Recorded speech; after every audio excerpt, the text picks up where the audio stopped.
Hey there, cats and kitties. I am the Blues Man, Johnny Blues. With this video, we'll be discussing my thoughts on episode 16 of the anime series Log Horizon 2.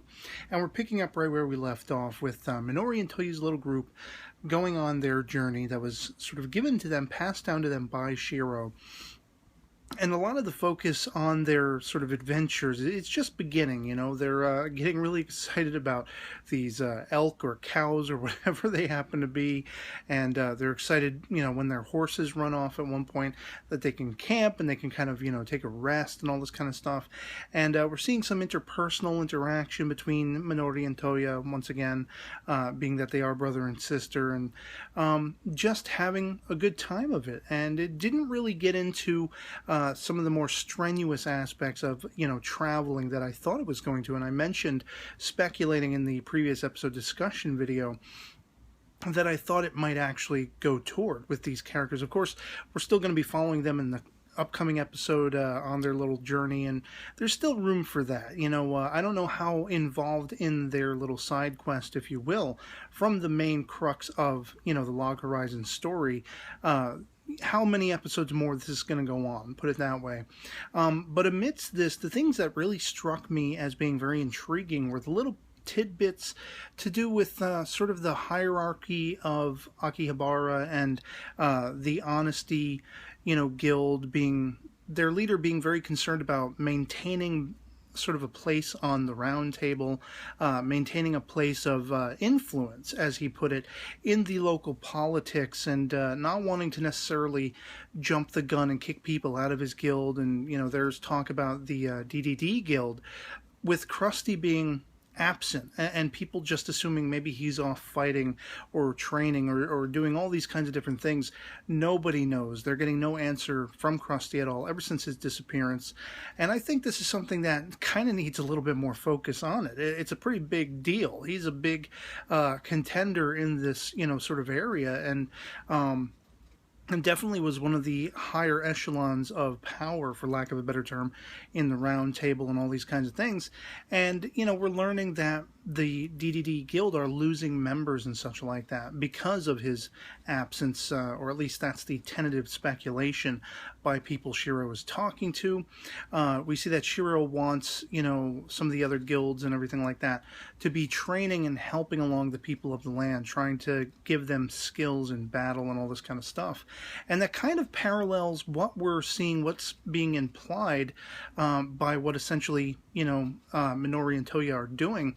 They end up having to fend off attacks from these ogres on some people of the land. And of course we see once these sort of spirit monsters erupt around them and things like that, they end up being saved. But I'm getting a little ahead of myself with that particular character reveal. Suffice to say, it's very intriguing to me that the idea of Akihabara being picked apart from the inside, being whittled down, and the stronghold of keeping the peace that Shiro has built, you know, since the very beginning of the series, all of that effort that he put into balancing the power between the adventurers and the people of the land, and the sort of keeping all these potentially adversarial guilds that, you know, they were unified by the round table.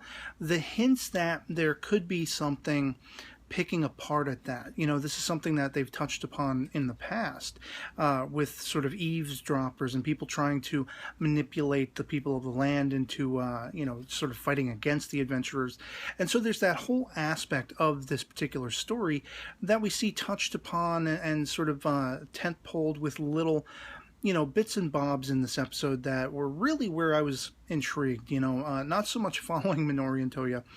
That whole, you know, aesthetic of their traveling, of course, we get to see that Isuzu gets to perform, and at first, you know, it seems like Rudy wants to try to get them earnings for it, but then she kind of, her passion for playing music allows her to basically tell the guy, the tavern owner or whatever, that they end up performing in, no, we don't actually need to be paid, let's just be able to play.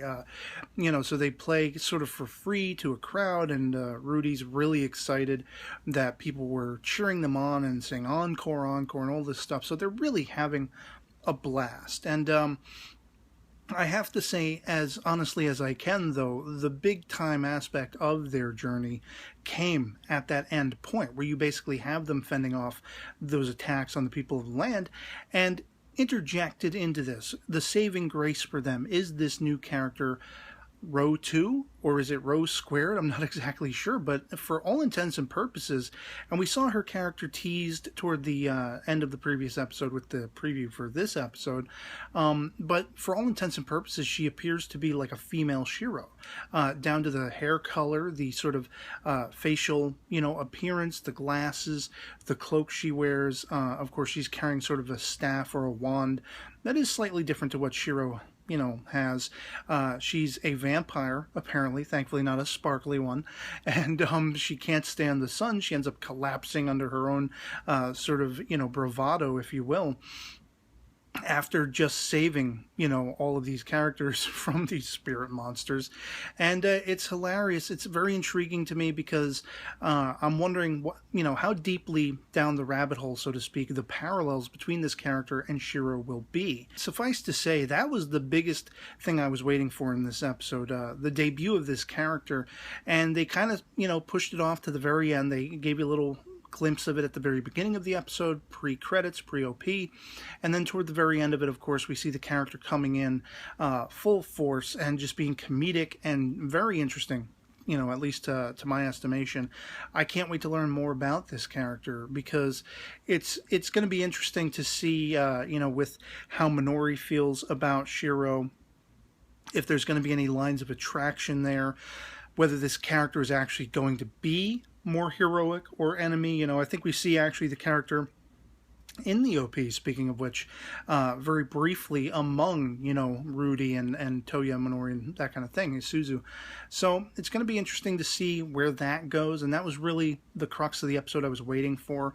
All the other stuff was lighthearted and fun, and it was cool seeing, this group of characters together, but I'm still not wholly invested in their, aspects of the story. I want to see more of this intriguing stuff that we're having hinted at, but not really, touching upon full force. What's going on with Krusty? What's going on with the politics in Akihabara? And why are these groups so concerned about keeping, a stronghold on the political influence that exists there and all those kinds of things? Those were the strong points of the series, in the first season, and we've had thus far hinted at and loosely touched upon, and I'm hoping it's going to all grow to be a sort of big crux in the story, or at least the story's focus, to come from this point. So, otherwise, I'd love to hear from you guys in the comments below what you thought of episode 16 of Log Horizon 2, if you've seen it, and yeah, I hope you enjoyed the video and that it finds you well, and I'll catch you all later. Peace.